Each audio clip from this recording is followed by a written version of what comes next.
It's Thursday, you know what that means. Welcome to Max Wrestling. This is your captain speaking. He is El Jefe Moses Marquez, and we are 1 week away from AEW smashing Wembley, and Vince's gatekeepers crying about it.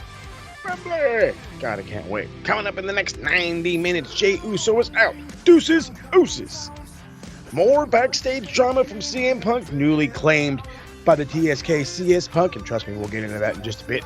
Where did it all go wrong for Lacey Evans? It was probably her own goddamn self. Plus, a gigantic, huge announcement from Daz about the Max Wrestling Tag Team Championships. Hell yeah. But before we do a damn thing, make sure you guys subscribe on YouTube, follow us on SoundCloud and Spotify, wherever you get your podcasts. You can find Max Wrestling, and all your Max Wrestling needs are available at maxwrestlingnet.weebly.com. All right, so let's get into the recap so we can talk that smack. The cap is ready for a Friday Night Three-Way.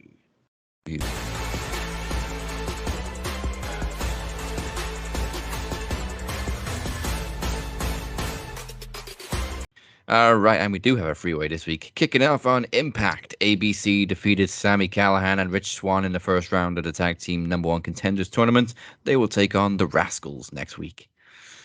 Courtney Rush and Jessica, formerly known as Rosemary and Havoc, try to convince Santino to add them to the Knockouts tag match at Emergence with the Coven, but they don't really have to because Masha Slamovich and Killer Kelly interrupt to say they'll take them all on anyways.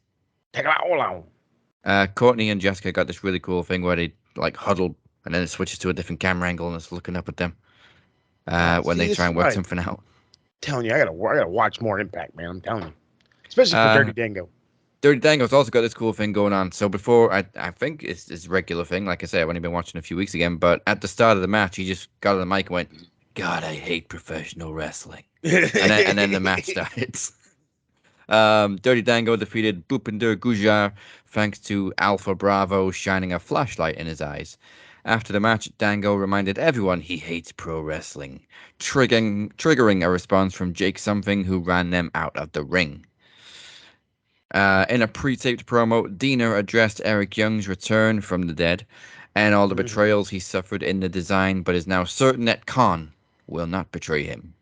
God, I'm sorry. Getting up myself.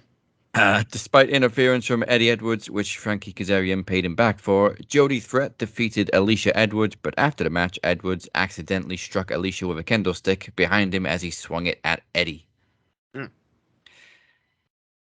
Sorry, Kazarian accidentally struck Alicia. Duh. And I don't know. I don't know if you probably haven't seen it, but this match was right up your alley. Kushida defeated Mike Bailey in a just slap each other around match. Oh, see, that's the thing with Mike Bailey. He's awesome. Nobody gives Mike Bailey a shot. But I gotta go. See, this is what I'm telling you. I gotta watch Impact. Yeah, this is a damn good match.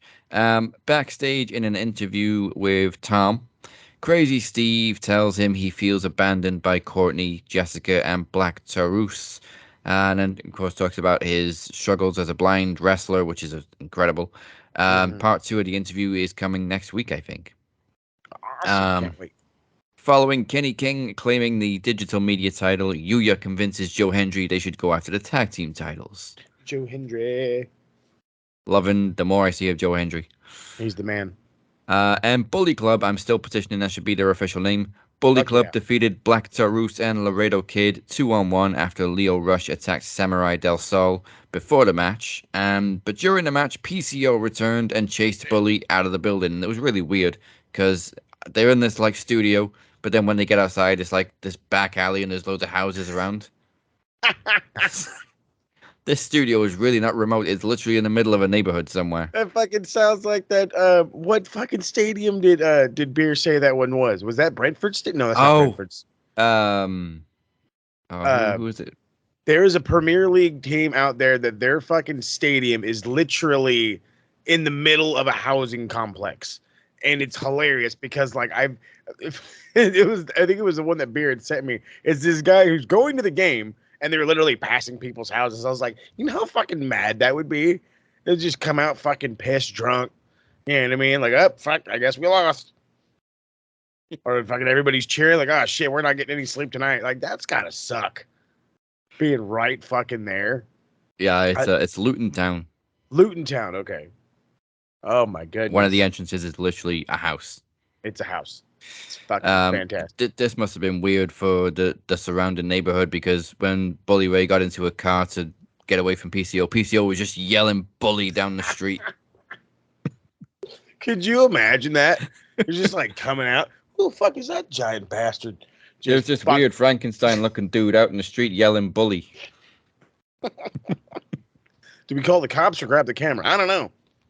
I actually only just found out this week PCO stands for Perfect Creation 1, because obviously he's got this Frankenstein gimmick.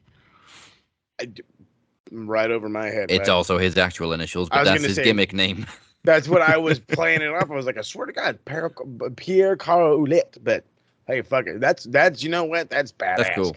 That is cool. The Canadian Frankenstein. Love it. Moving on to SmackDown. Asuka and Charlotte Flair open the show, but as Damage Control surround the ring and Io Sky attacks them both, it's a no contest. Shucks. Thankfully, though, that means Charlotte didn't win. Backstage, Rey Mysterio finds Santos Escobar has been attacked and he's checked over by the trainers. This carries on throughout the night, with some shenanigans between Scarlett and Michin. She needs to make a mind up what her fucking name is, too. Please. AJ Styles defeated Karrion Kross, because, of course, Karrion Kross loses. Backstage again, Austin Theory makes fun of Escobar's injury, which Rey Mysterio takes offense to, until Kenny Dykstra comes between them. After heaps of praise, Sheamus agrees to wrestle Edge for the first time ever next week in Calgary in what will be Edge's 25th anniversary in WWE, which many suspect will be Edge's retirement match. Okay. Kind of weird that it's on a random episode of SmackDown, just because it happens to be in Canada. Not only that, but fucking Sheamus. Yeah, just because he's never wrestled him before. Okay. I mean, I was hoping he'd make it to at least a pay-per-view. Maybe not SummerSlam, because obviously it's already been, but... Why not? You know what? And maybe this is a little crazy. Why not wrestle one of the Viking Raiders? You know what I'm saying? You're gonna retire. You were a Viking. Come on. He was a blood Viking. Well, then there you go. There's more of the reason. Making a full year on SmackDown, Hit Row have been anything but hits. LA Knight gets a win over Top Dollar. Dude, they brought him back to fucking lose. This is ridiculous. And LA Knight's just been bodying all of them. Good. Keep pushing LA Knight. I mean, it just proves the secret ingredient in Hit Row's success was, of course, Swerve Strickland. Shocker, considering the fact that he's doing the same thing with a bunch of people nobody knew about right now in AEW. Top Dollar has not recovered since that over-the-top rope incident, but anyway. Which Michael Cole has never let him forget. Attaboy, Michael Cole. Backstage again, Adam Pearce says Escobar is technically cleared to compete, but allows him to go ahead on his own decision. He did this with I'm like, are you a doctor? Last week. He did it with somebody last week, and he was like, "Okay, you're technically cleared, but if you're telling me you're good to go, I'll let you go." Are they cleared or not, Pierce? Wait a minute. What the fuck we got a doctor for? What the fuck? He says you can't wrestle, but do you want to wrestle? No, he says you're cleared, but do you want to wrestle? Like, okay, so then I'm cleared, so then I'm wrestling. Yeah, but do you want to? I'm fucking here, aren't I? Like, what the? Adam Pearce, go back to NWA, bro. Maybe you'll relearn some shit about your brain and how it works. Yeah, and as time went on, obviously he shouldn't have let him go, because Austin Theory attacked Escobar during the entrance, doing more damage to his knee. But unfortunately for Theory, Adam Pearce sends out Rey Mysterio as a replacement, and Theory's reign is finally over as Rey Mysterio claims his third U.S. championship. Woo! Good for him. Yeah, I'm not mad about it. And to close the show, the Fast and Furious of WWE continues with the Bloodline saga. Mm-hmm. Jimmy explains he cost Jey the match at SummerSlam to stop him becoming like Roman. Jay's having none of it as Jimmy leaves the ring. Jey attacks Roman and Solo as Jey calls Jimmy back to ringside. Jimmy expects to hug his twin, but Jey responds with another super kick and leaves everybody laying while he leaves through the crowd, announcing he's out of the Bloodline, out of SmackDown, and out of WWE. Oh my God, the fucking speculations were going bananas. Yeah, literally everybody. He's going to AEW. There was so many posts, so many people combating. This is exactly why he's not. There's people getting YouTube famous right now because they made a fucking video that said this is why Jey Uso's not going to AEW. I can tell you why. It's a storyline. Hey, it's been going on for 2 years. Keep up. Jesus Um, Christ. obviously, we were a little disappointed with the ending of SummerSlam, not because Jay lost, just because it was another fucking random ass junction turn in this storyline with Jimmy turning on him. Exactly. I think they It was saved back it in the pretty Super well. Cena days. I think they managed to pull it back a little bit with this segment. Um, Roman was a little cartoony in the back, just laughing at everything that was going on. Sounds Jimmy like had a decent explanation, and Jay just looked like an absolute monster coming out of this segment. oh God, build them for nothing. Man, Fantastic. Good job, when E. when Jay comes back though, he's gonna be a like top star. I hope so. And I hope they do something with him. I hope they do something with this fucking storyline because this shit's fucking stale as balls. Well, no, neither of the Bloodline members are planned for SmackDown tomorrow. There ain't gonna be no Usos, no Roman, no Solo, nobody. Oh, thank God. Might be an enjoyable show. Yeah, I love how we've all gone from this storyline is amazing, it's the best thing WWE done in years to hey, I'm over it now. Well, yeah, because like I said, you're beating a dead horse. You've jumped Mm. the shark, and then now Fonzarelli is all of a sudden 85 years old doing it for the 45th time. Like, what the fuck are we doing, bud? What are we doing? Oh, and like I said before, they've had 3 opportunities to close this story, and they ain't taken any of them. Because No, obviously we all know sir. it's going to end with Mania, Cody, and Roman. Yeah. So we did all of this shit for nothing. Yeah. Built up a shit ton of people for nothing. But But at least it's made Jay a star. hey, there you go. One good thing came out of it. Yeah, I don't really want Uso versus Uso at Mania, but apparently that's what everybody wants, and that's where we're going. So I don't know who we'll see how it everybody goes. is, Right. but I could give a shit. I mean, like, But do I think they need to have a match? Sure, but it doesn't need to have to be at Mania. no, and it shouldn't be a blood feud either. It's just like, hey, let's finally face each other. Cool. Let's say I don't think they've ever gone 1-on-1 against each other, so They may have done in like a tournament type scenario, but I mean, obviously they've always been a tag team. there you go. So let's move on to AEW on Rampage. To open the show, Darby Allin defeated Brian Cage somehow, but was attacked by Luchasaurus after the match while Christian Cage watched backstage. Mm-hmm. Orange Cassidy defended the international title against Johnny TV. Still don't know what the point was in bringing him into AEW. Despite an attempted distraction from Harley Cameron and attempted interference from QTV. Orange Cassidy did the really cool thing where he just switched places with the referee and they all got caught out and ejected from ringside. Beautiful. After the match, Wheeler Yuta challenged his former mentor for the title next week. Short and sweet, Aussie Open defeated the ironically named Outrunners before accepting the challenge from Adam Cole and MJF for All In 0 Hour, baby. And of course, in the main event, Soraya defeated Sky Blue to advance into the women's 4-way at All In. It'll be her first match on home turf in almost 8 years. Good goddamn.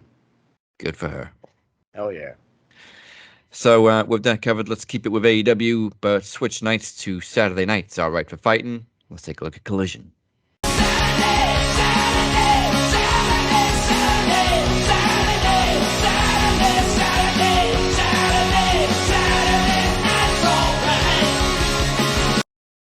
Collision opens up with Ricky Starks and Schiavone as a result of Ricky Starks' attack on Ricky Steamboat. So many goddamn Rickies this evening.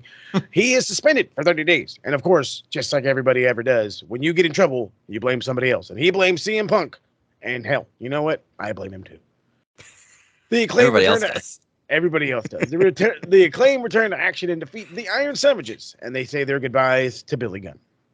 Speaking of the Guns, the Bullet Club Gold, the Bang Bang Gang are interviewed backstage and fire shots at the Elite as the Ass Boys challenge the Young Bucks to a match on Dynamite. The randomly popped up Mercedes Martinez teams with Diamante as they defeated the team of the TBS champion Chris Statlander and Willow Nightingale, probably setting up something against maybe Diamante and Chris Statlander. That might be fun. Toni Storm is interviewed and she puts all of her faith in Sarray at All In and says that they will be in the same match. Then we got, Samoa Joseph squashes Aaron Everett and again calls out CM Punk demanding that he accepts his challenge for All In. I think it's for the quote-unquote Wheel World title. I don't know. All I know is I'm down to see it. Yeah. After some back and forth shots, Luchasaurus beats Brock Anderson to retain the TNT title. But Darby Allin returns and attacks him after the match, challenging Christian for a match next week. So it's still fucking confused. Who's the goddamn champ? Is it fucking Luchasaurus or is it Christian? I don't know. I don't care. Powerhouse Hobbs calls out Miro. Yes, fucking please. Who walks into a trap set by Aaron Solo and Nick Camarado. Giant guy, not so little guy. And in the main event, the House of Black successfully defend their trios titles against CMFTR when Samoa Joe yanks Punks over the barricade and chokes him the fuck out. Thank God for that. I mean, I honestly did think that this was a time that they're going to lose the belts. And it was one of those ones where we got lucky in the end. We got lucky. Yeah, keep him on House of Black, and obviously there's no denying now we're getting Joe Punk 5 at All In. Sure. I'm down for it. I'm down for Miro and Hobbs that they're pushing for All In. If they're pushing it for All In, if not, do it for All Out. I think it's for All Out. Later. Okay, smart. They've been randomly talking about Hobbs having a match at All Out. Okay. It's like the only match that they're talking about for All Out. Hey, you know what? We complain about the pause myself. The E defenders come to their fucking defense when they're, a week away from a show and they're building a card last minute. I don't understand why everybody's getting all fucking pissed off when fucking TK's doing it. Calm down. Yeah, I mean, I don't really understand why they've gone like back-to-back weeks on pay-per-views, but fuck it. As far as I know, according to Uncle Dave, this was about the only time he can get Wembley. And he wanted to maintain the tradition of being in Chicago for All Out. Yeah. So it's like, it makes sense, but it's like at the same time, well, then maybe push Wembley show. I don't know. Then again, we are in the middle of the fucking Premier League season. Soccer is going, or football is happening all over the world right now. Yeah, maybe it's now or never, bub. Yeah. They probably, All Out's always in Chicago, so they probably secured that first anyway. Oh, yeah. And then they're like, holy shit, we're actually going to get Wembley. Let's book it. Yep, might as well book the shit out of it. But we also got this cool thing on where All In leads into All Out. That's true. It's no surprise, really, that we don't have a match lineup for All Out yet, when it's probably going to be the aftermath of All In. Which could be awesome in its own right, if you really sit down and think about it. So, yeah. Again, like y'all tell us with the old man, and I'm gonna tell y'all with TK, give him some time, okay? Y'all didn't hear about the 80-something pounds of cocaine that got fucking took it, okay? The man's down on supply. That's why he's got his glasses on while he was yelling at the fucking guys. Okay? There's also only one show to build matches in between All In and All Out, because obviously Collision's gonna be the night before, Rampage is gonna be 2 nights before, so we only got Dynamite. Oh wait, no, Rampage. That's it. Is All Out on a Saturday or a Sunday? I think it's on a Saturday. I want to say Saturday. Yeah, no, so they've been doing all of them on Sunday, I think. Yeah, All In's definitely on a Sunday, but I'm pretty sure All Out's on a Saturday. I mean, if it is, then that means if it is on a Sunday, then we got all the shows beforehand. Yeah. I don't know. We'll figure it out, but it's interesting to see how it goes. But yeah, I'm 1,000. I think there's going to be a hell of a lot of aftermath that's going to lead directly into All Out, and preferably all for the good. We're going to throw in some cool shit too. Again, Miro and Hobbs is a fucking must. Build the shit out of both of them. Yeah. Anyway, all right, let's get ready to have Cap take one for the team as he has to go in Raw, because it must be Monday.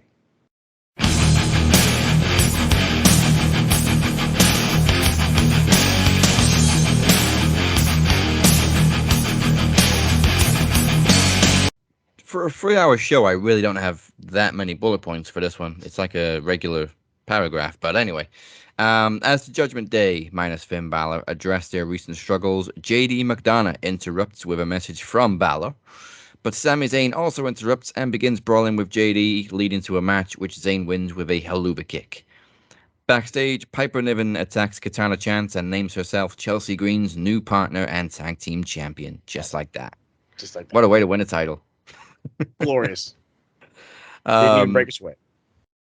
Chelsea Green tried to. She didn't know about it beforehand either. She was just like, "Well, I was going to hold auditions," and Piper's like, "No, I'm your new partner." That's okay. All right. Spot on. After a back and forth promo between Imperium and Alpha Academy, Chad Gable defeated Giovanni Vinci, who just seems to be fodder for Imperium. He's the one that loses all the matches. That's okay. Unsurprisingly, Gunther goes nuts and challenges Otis to a match, which, despite a little chop battle, Gunther wins easily, but receives a sneaky German suplex from Chad Gable after the match. After defeating the Viking Raiders, Riddle and McIntyre, the Glass Bros, accept a challenge from the Riverboat steel chair wielding New Day next week. I love how New Day just have these very subtle pop culture references. It's the greatest. They're the best. In a non-title match, Rhea Ripley defeated Indy Hartwell in 3 minutes. Well, at least she had a match. Right. But after the match, Candice LeRae attacked Ripley, and the two best friends run the women's champion out of the ring. Wow. Okay. This segment was great. Heel Shinsuke was interviewed by Michael Cole and responded to all questions in Japanese. It was glorious. Heel Shinsuke, they got it right this time. They learned from Asuka. Yeah, just let him speak Japanese. That's it, baby. Seth Rollins interrupts and confronted Nakamura. They shake hands, but Nakamura whispered something in Rollins' ear before delivering a Kinshasa. And that's become a meme. What did Shinsuke whisper in Seth's ear? How come Chick-fil-A is closed on Sundays? Bam! That's my guess. Why you raid your wife's wardrobe? That sounds more like Shinsuke. Why the fuck are you wearing your wife's clothes? The baffling Becky and Trish saga continues as their supposed blow-off match ended in a double count-out. They will now face each other in a steel cage match. No, why? No, why? For why? This is another one that they're dragging out. But for what? The Roman one I get. You know what I mean? At least I understand that one. What is the fucking point of this? Oy. Could have ended at SummerSlam. Hey, as the fucking WWE diehards say, well, there's not always stories, bro. Not sometimes you don't fucking need a story because this is terrible. This story has been going on. When was the last Saudi show? April, May? It's been going on since then. I want to say April. I don't think it was May. I want to say it was April. In between Mania and the last Saudi show that Trish turned on Becky, so it's been going on since then. Dumb. Fucking dumb. And in the main event, Cody Rhodes defeated Finn Balor. After the match, Judgment Day inevitably attacked. Sami Zayn tried to make the save, but JD McDonough joined in, and the heels stand tall at the end of the night. Because of course they do. That's how the heels do, baby. Plus, it's the Judgment Day. Yeah, that's how Judgment Day do. They run Raw. I like seeing Sami trying to make all these saves because he's obviously a little bit lost without KO, who's injured at the moment. Poor bastard. Yeah. Well, can't wait for him to come back. I mean, but Sammy's staying relevant. I mean, as much as he says that like that loss, you know, it took the wind out of his sails, and it absolutely did. I said that when we were doing the whole prediction to it and everything. You're going to have a guy go from here to here, and then what are you going to do? He's figuring out how to plateau. And good for him on that point. And I can't wait for Kevin to come back.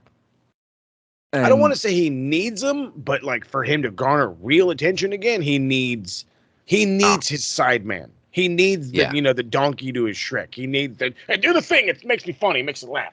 Do it again. Yeah, especially in promos, KO's the mic man. He truly is. Truly is. You can understand there's probably the frustration between Sami and KO with how the tag team titles have been positioned since Mania. Like they went from main event to what are we doing? What are we doing? Are we defending them? No, you're just gonna hang on to them? Okay. They're just there, bud. They're just there. We got 5 Judgment Day segments, but what are we doing with the tag team titles? No. Put a Judgment Day segment out. I don't know. Watch somebody say, put him on the Judgment Day. So that's all of Raw. Now, let's get back to AEW with last night on Dynamite.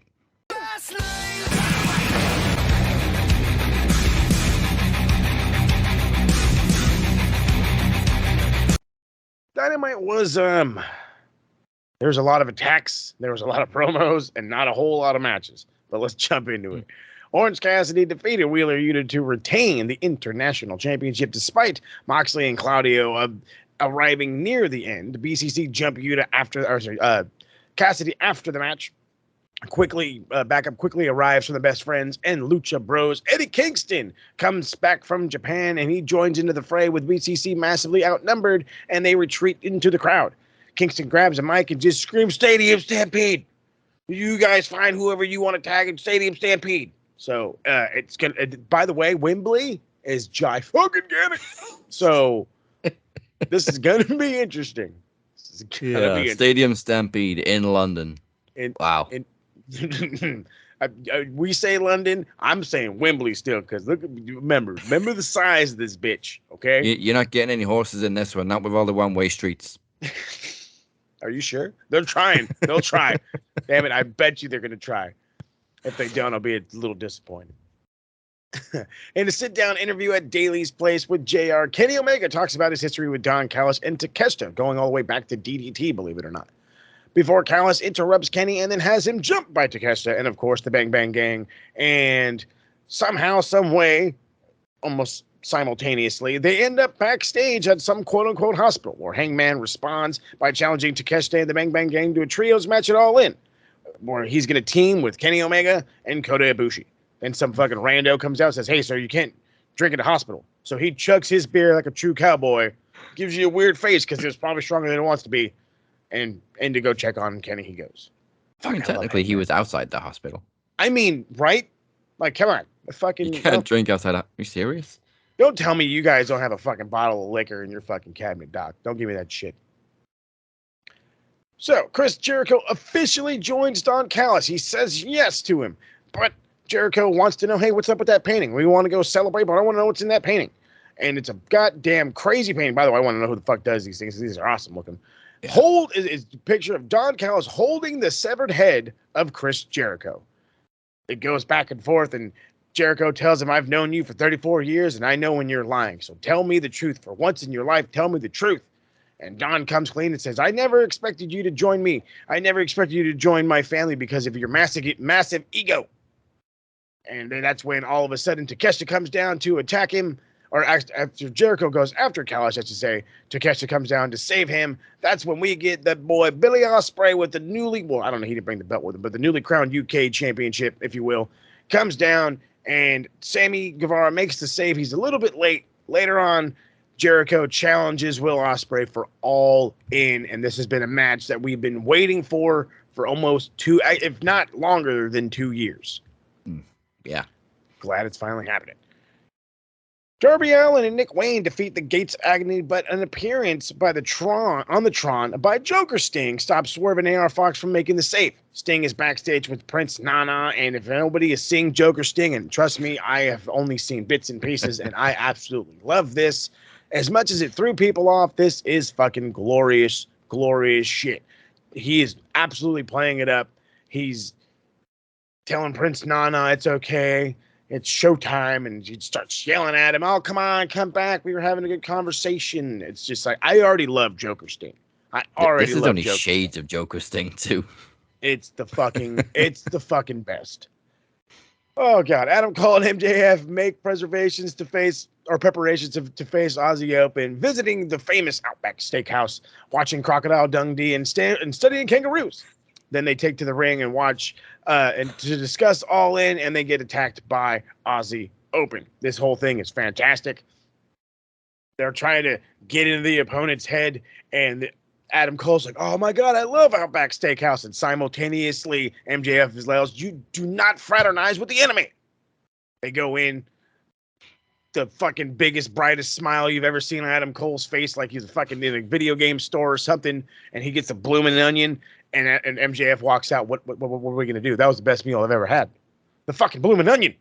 I'm forever. If I ever go back to Outback Steakhouse, that's how I'm ordering a bloomin' onion. The fucking bloomin' onion. God damn it, because MJF said it, and it sounds fantastic. Oh God! And then to bring all the way down and make me want to fucking just throw my TV out the window in a Texas Chainsaw Massacre death match. Jeff Hardy and Jeff Jarrett begin their fight backstage.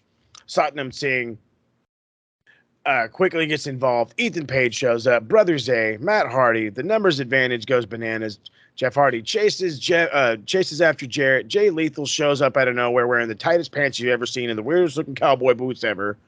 Just as Hardy lays out Jarrett, the skinniest version of Leatherface in the dumbest fucking suit I've ever fucking seen in my whole goddamn life, chases Karen Jarrett around like a fucking dumb shit. I swear to God this was Kip Sabian. I swear to God it was. I swear to God.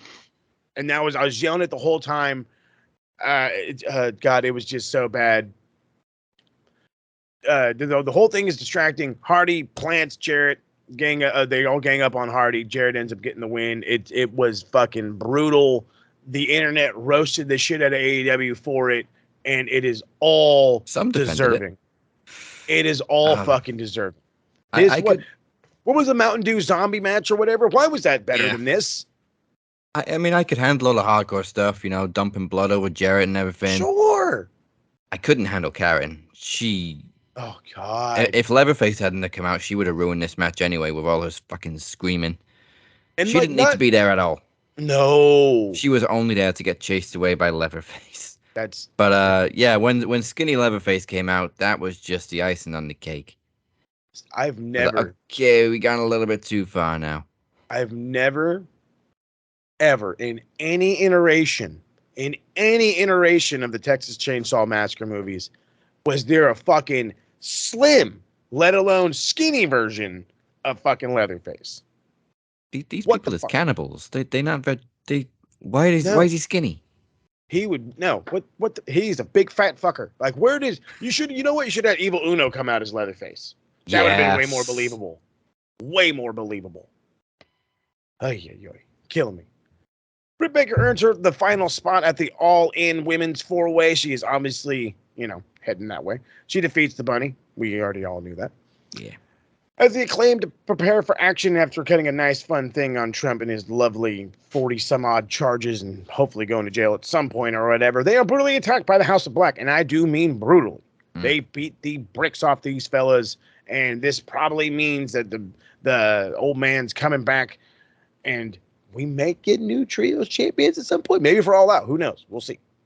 Well, I mean, hoping we get a slightly new version of Billy Gunn if, Hey. Malachi whispers something in him. No, bring back I said bring back the one Billy Gunn. Bring back Black Rain. Ooh, oh God, no. Yeah, don't do that. No, the picture's fucking like printed in my face because I had to download that thing for the fucking segment. What's Dustin even doing right now? Not being fucking 350 pounds.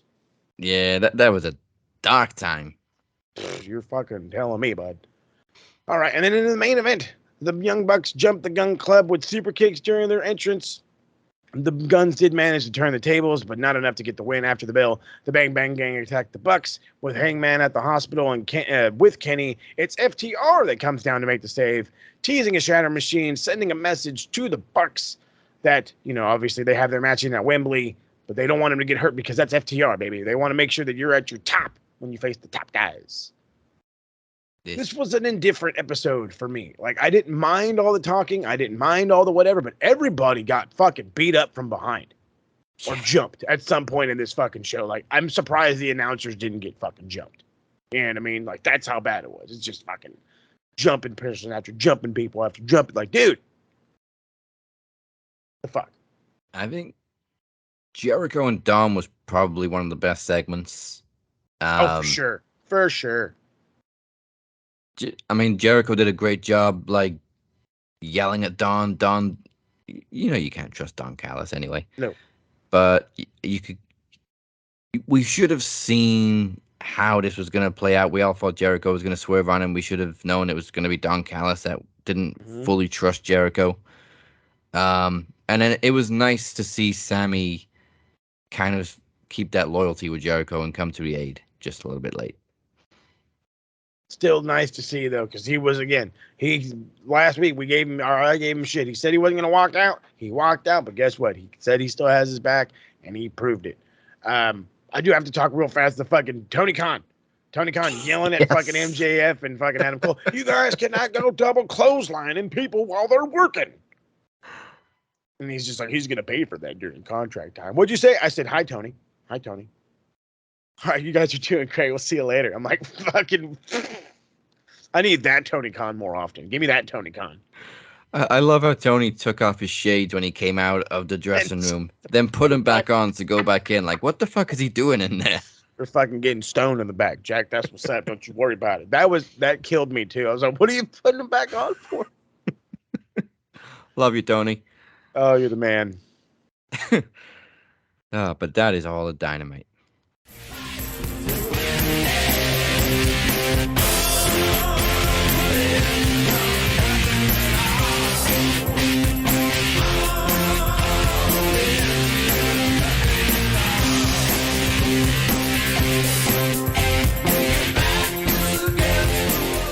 Welcome back to the Cap and Mo Show. Once again, drop us a like, a sub, a follow, do it all, and go to maxwrestlingnet.weebly.com to learn more. All right, still to come. Geek and Bestler of the Week, MVP, even extra time, and an all new This Week in Wrestling History. Yeah, but before we go back in time, let's read some stuff written by dumbasses. This is shit Mark say. God damn you. You know your damn role and shut your damn mouth. Sit down, Marks! Names have been changed to protect their stupidity. All right, who we got from TikTok that's been nerdy this week? TikTok is people have chilled on TikTok, so it's literally become one of those things where it's like, fuck, I gotta like dig to find something. But I'm telling you, there's this shitty, and I'm just gonna give the group in case y'all ever want to find these shitty ass people. Wrestling World, if it's not that dumb and obvious, on Facebook.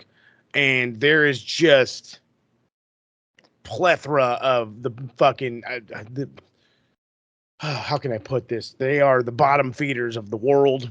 Oh, I'm finding these nerds right now. And I'll just call them Double L. And let's just go with this beautiful post right here. It says, it's so nice to watch Dynamite, to watch a show like Dynamite with actual progression and not just a guy doing a 30-minute promo about being a tribal chief. And I had somebody say to me, he said, don't forget a cold match after cold match. And I said, you spelt WWE wrong. And he's like, that's definitely AEW. And all the indie fed guys are all supposed to magically know, but then expect us to know every bar scene wrestler in the world. So I replied, but yet you can't follow the simple other product that WWE puts out to understand where the NXT guys come from. And then he went quiet and blocked me. So apparently, you should be watching all the wrestling, but if I don't know where you come from NXT, then you're an indie darling. I'm sick and tired. And then that's the other thing too, is the narrative. The indie darlings, all the stupid cornet names. It's Twinkle Toes. Twinkle Toes, exactly. It's all of the. I kind of agree what he's got to say, so let me fucking just dick ride the shit out of it. You can't have your own opinion? You can't think for yourself? Everybody started into the indies, but there's one guy. Let's pause. Let me stop myself. There's like two guys right now in the industry, and then one of them's out of the industry, by the way. But there's two guys in the industry that are huge that didn't do indies. One of them's John Cena, and the other one is Roman Reigns. That's it. Every other jerk off that's in your company was an indie wrestler at some point. And guess what? You didn't know their name either. And guess what? They got put in front of a camera, and you learned it. That's how it works, bud. You know what? I wouldn't really count Randy either because he did OVW, but it was owned by WWE at the time. I mean, you could probably say Randy. You could probably say Randy too. But then again, then Roman's got history as well. Roman does have a legacy. He's got the family background. So that's another one. It is the family business. You know what I'm saying? Well, I only got one this week. Cool. I usually find most of these tweets, because I'm lazy, on Wrestle Cringe, but that account got suspended. So the only one I got this week is one that I ran into myself. So the first and only of, actually it's Facebook, not Twitter, X, whatever the fuck you want to call it. This week is John Jane McMahon Ellington Ferd Esquire. Big ass name. He must own a farm. Again, this is about AW All In because that's what they all comment on. So they're at 82,000 now, I think. I think that's right.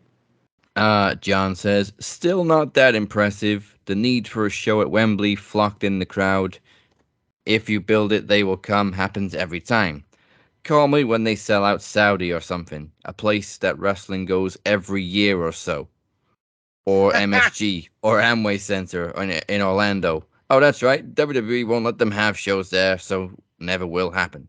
I'm going to go back to a place that wrestling goes every year. You know, WWE comes to the UK like twice a year, right? Every year. Mm-hmm. So it's not like we're an undersaturated market for wrestling.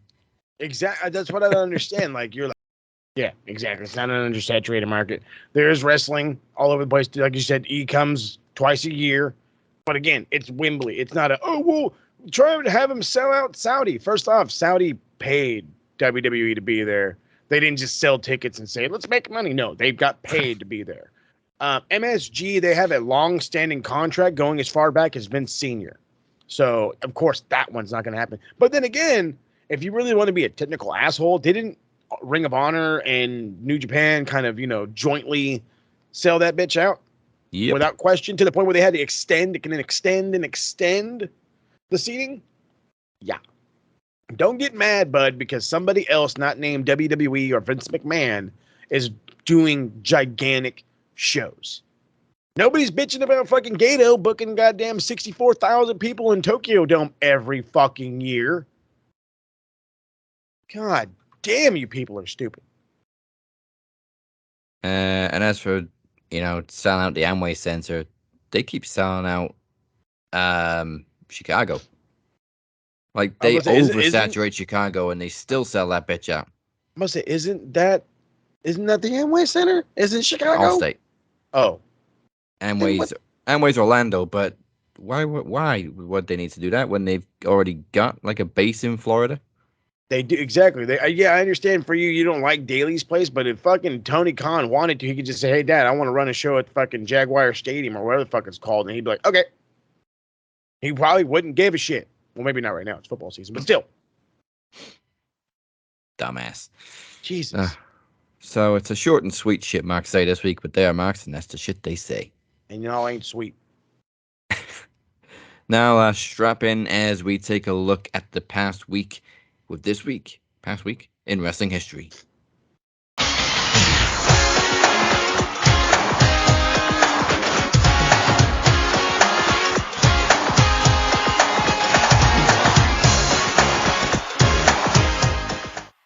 And let's kick off another beautiful week in wrestling history, starting with August 11th, 2019. After Brock Lesnar cashed in his Money in the Bank at Extreme Rules, Seth Rollins got his revenge at SummerSlam, defeating Lesnar in the main event. This is the first time in Lesnar's career that he lost the world title clean.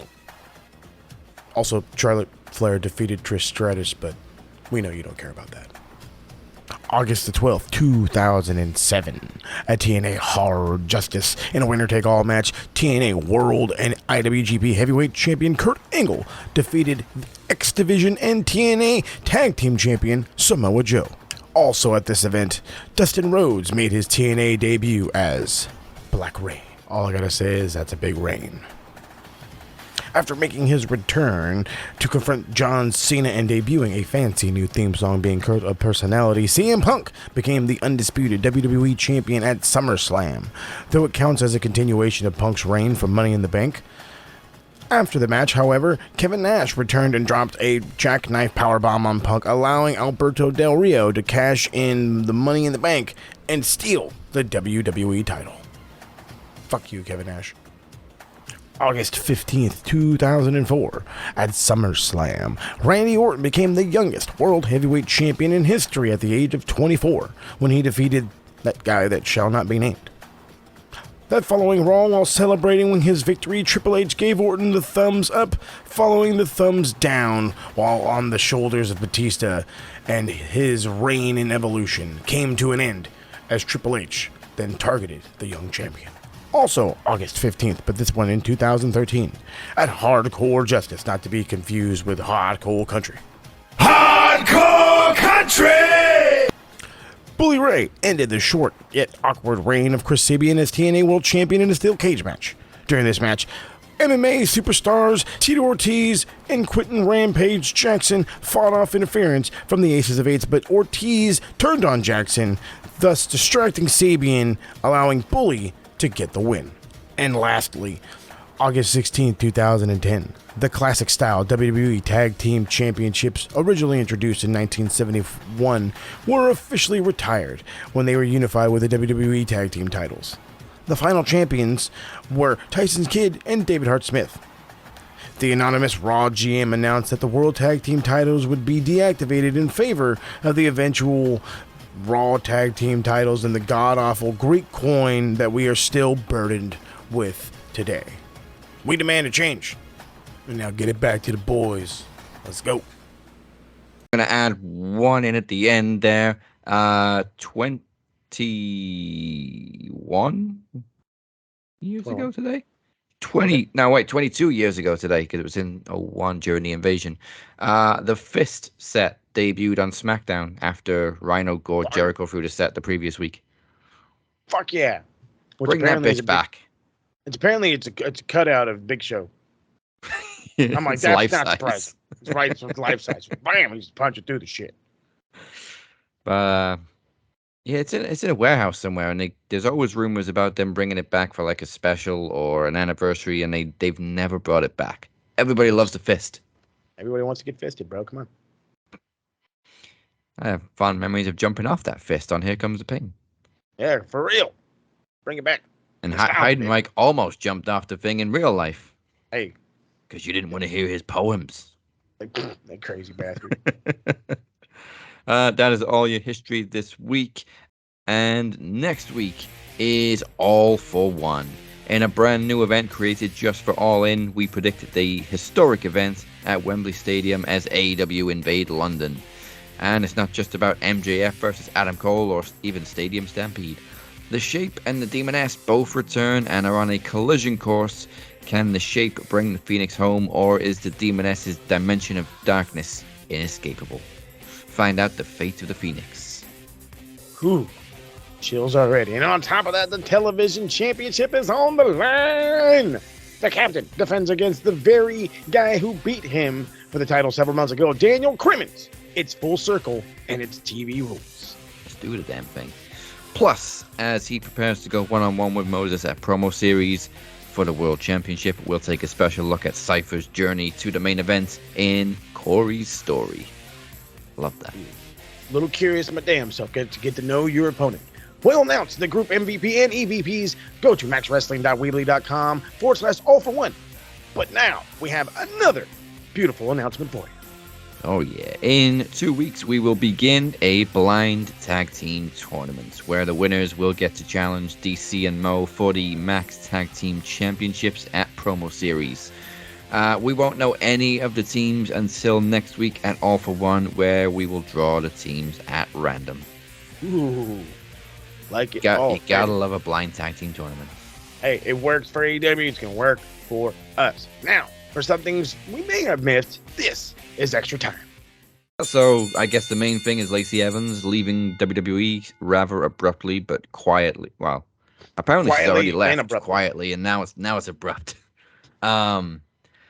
She no longer goes by the name Lacey Evans on social media. In fact, the only reason people noticed that she was no longer working for WWE is because she put FKA Lacey Evans in WWE. Commonly known as. So where did it all go wrong? I mean, the countless times they tried to repackage her didn't help. I know she couldn't really help it that much. But I mean, getting knocked up during her feud with Charlotte really didn't help. No. That just derailed. And also her personal opinions didn't really help either, which she was very vocal about.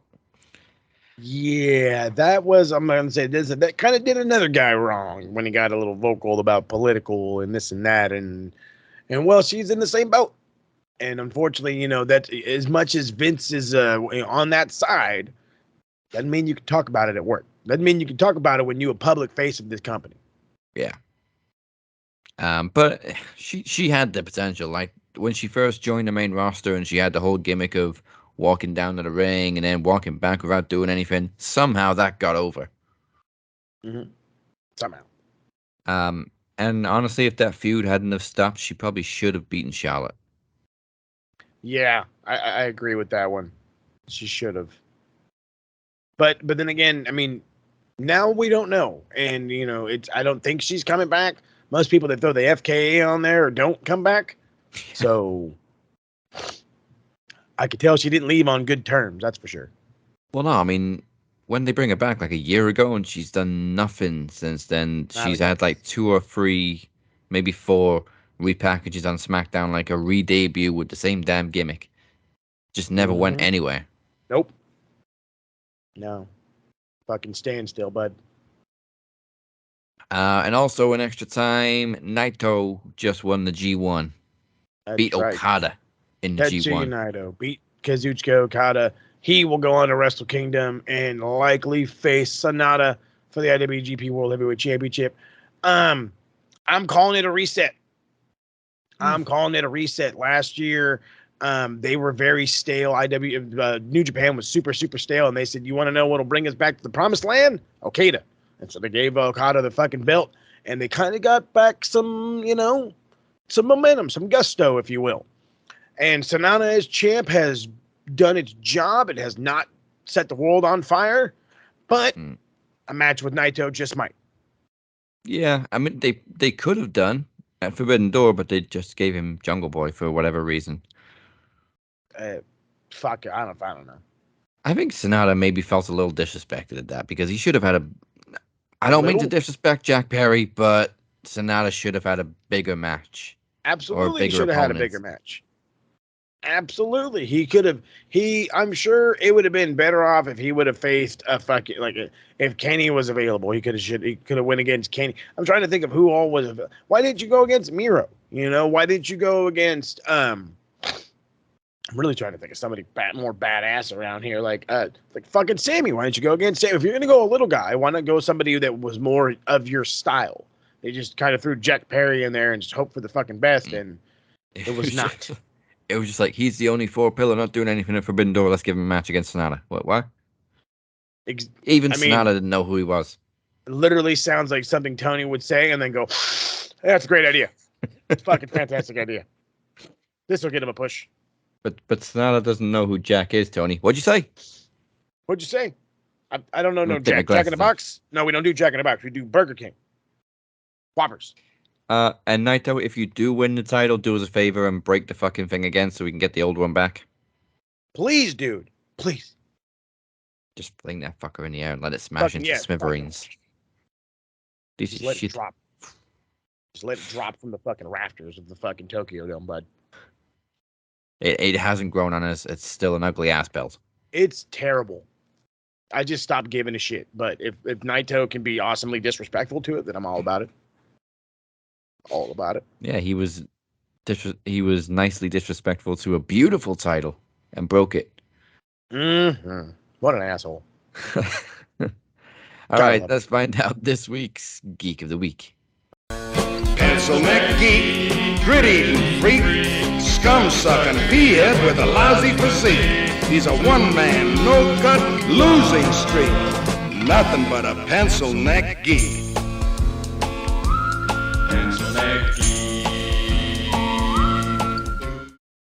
Holy shit, fucker. I kind of have more than one this week because, like, what kind of fucking world was this week? So, numero uno, we start back with the fucking IWC, the internet wrestling fans, and exactly how I was saying, and how they were bitching about cold matches and there's no storylines and all this other bullshit and how just stupidity, just a constant regurgitated stupidity and how everything sucks AEW and this. So I yell at the wrestling community this week, get your shit in order, you fucking bastards. I kind of also feel obligated to give it to Tony Khan because apparently he is not being loved right now for the, I don't want to say the shitty booking, but the kind of dart throw-ish kind of booking he's doing for All In. And yes, as much as I can defend him because it is a last minute kind of thing and he's got to kind of plan back-to-back shows and I understand all that. If you're garnering some heat from your talent, there's going to be an issue.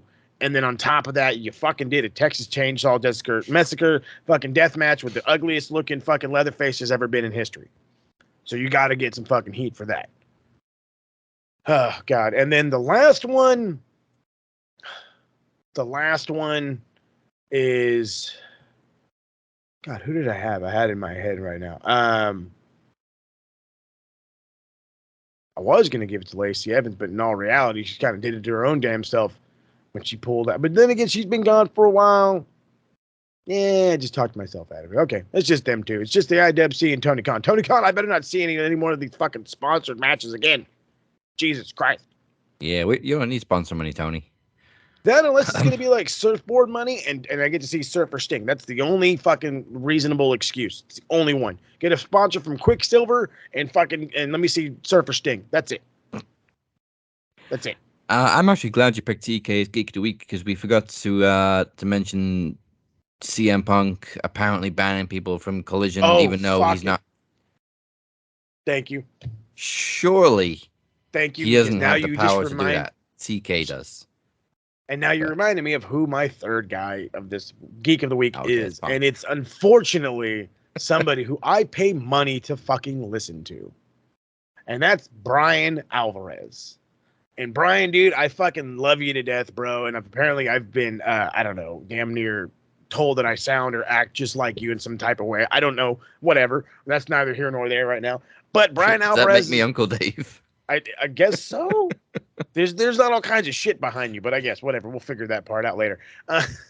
But Brian Alvarez went on Wrestling Observer Radio and pretty much, or I should say Wrestling Observer Live, and pretty much responded to a fan saying like, we need to get over the fact that the Elite and CM Punk are going to have beef. And that's where I have to pause myself and I have to think, wait a minute, but why do we have to get over it?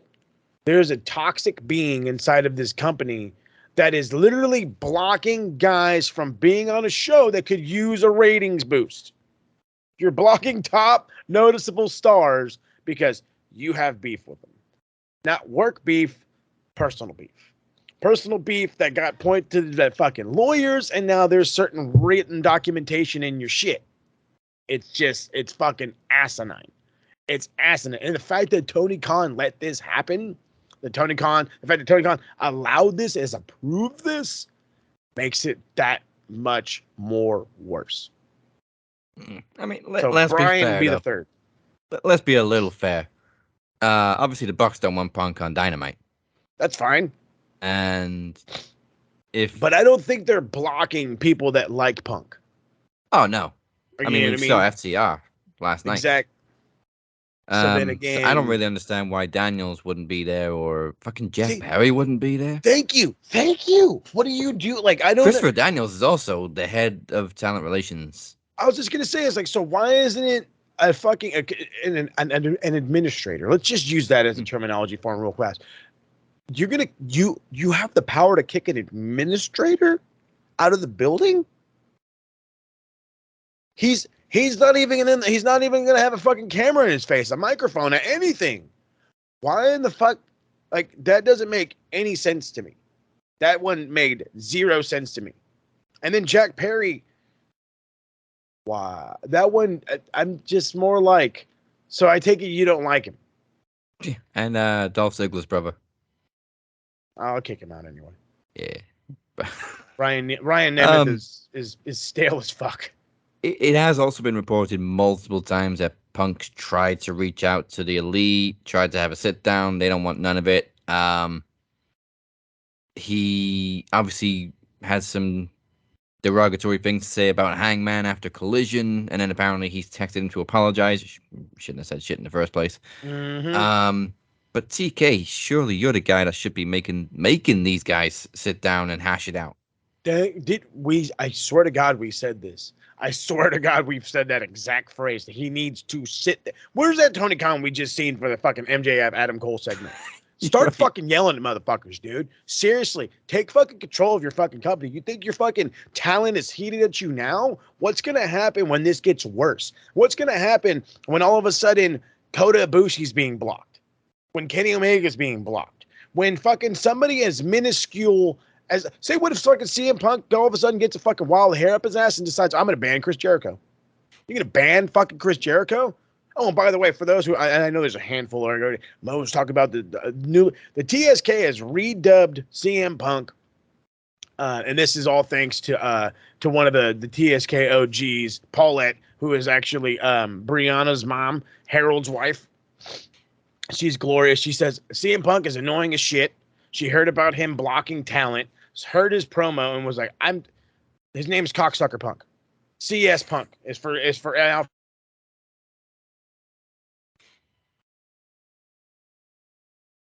And I absolutely fucking love it. So it's branded into the TSK, Cocksucker Punk, leave it forever, CS Punk. I will never, ever, ever go back to CM. It's always CS. I mean, no matter which side of the fence you're on, I know obviously I'm still a bit of a Punk fan. Mo's obviously an Elite fan. Punk's no saint, but at least he's trying. But then he does stupid shit like throw people out the building, allegedly, or whatever. Talk shit about Hangman randomly. But what money is he garnering? What attention is he really garnering? Is he really though? Because the numbers are going to skyrocket when Punk comes back. They aren't, and No, they haven't. They did for the first Rampage, and then That's it. Yeah, the very first Collision. Let's check out the new show. That was it. Bullshit.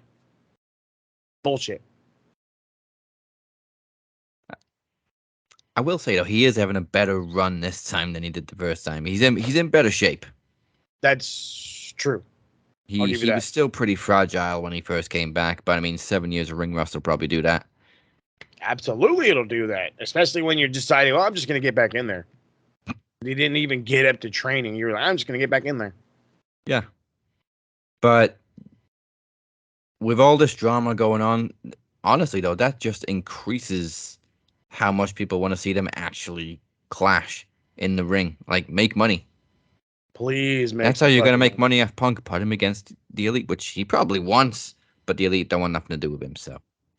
Somebody needs to get him in a room and say, cut the shit. Jade Cargo, cut the shit, Tony. Where is Jade, anyway?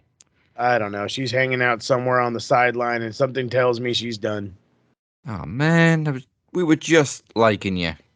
Not just, what do you mean? We fucking cult following was about to happen. Like, come on, girl, come back. Wrestling likes you. Trust me, you made it. Living here. All right. I'm still not sure who I'm going with here, but let's go to the MVP of the week.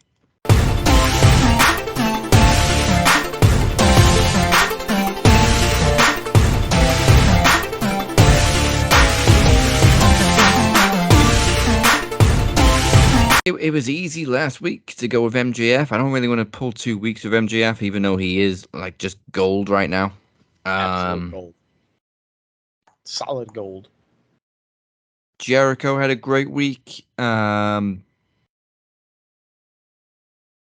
Cole and MJF had another great week. Britt Baker was obviously going to win. Saraya was obviously going to win. I'm looking at WWE, and even though he didn't wrestle this week, I loved Nakamura answering Michael Cole's questions in Japanese. Mm-hmm. And he managed to punk out Rollins with whatever the hell he whispered in his ear, and he dropped him with a Kinshasa, so I think I'm going to have to give it to Nakamura. All right. I'll take it. Let's ride. Again, heel Nakamura, done right this time. Good job. Whoever's booking it, good job. So thank you for joining us. I hope I didn't write a funny line there, but I'm going to say it again because it's still funny. I hope we rocked you harder than a steel chair on a riverboat in Alabama. Before we go anywhere, here's what Moses has for you pencil neck geeks this week on the A to B Retro Rewind.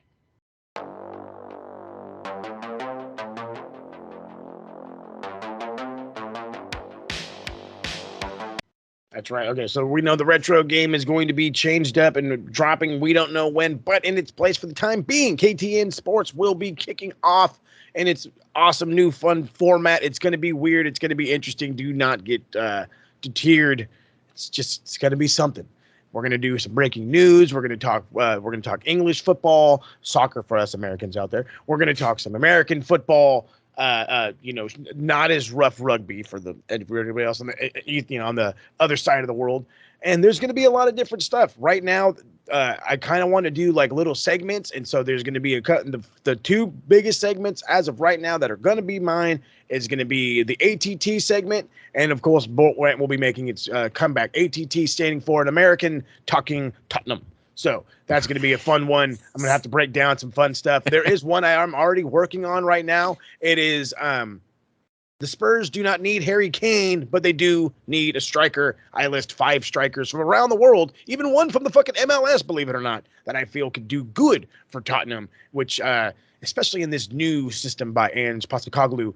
Of course, Bolt Rant's going to be following the LA Chargers. At the time right now, I'm trying to get a couple other people to bust out some segments. Maybe we get one about Man United. Maybe we get one about Man City. And I do know that I might have one coming from the West Ham Hammers. So a whole lot of stuff coming from that. KTN Sports is going to kick off huge, and it's going to help us grow even further. Maybe that'll kick us to the 1,000 so we can start going live and doing even more fun, crazy shit. But of course, you guys already know how to do that. You got to follow. You got to follow us on the Evil X Machine, formerly known as Twitter, Max Wrestling UK, at Captain512 and at SMRPodNet. Check out the website, maxwrestlingnet.weebly.com. And of course, do not forget to hit that subscribe button, follow button, Twitter, Instagram, Facebook, TikTok, YouTube, especially YouTube. Please, on the YouTube, I'm telling y'all, the sooner we can get to that 1,000, the sooner we can get to live, the sooner we can bring even better stuff. There's talks of doing AEW Fight Forever gameplay. There's talks of doing FIFA 24 gameplay, Madden gameplay,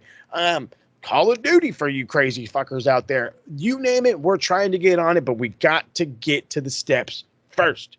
So help us get there. You already know the game. Yeah, and if you want an easy way to differentiate, just call it footy.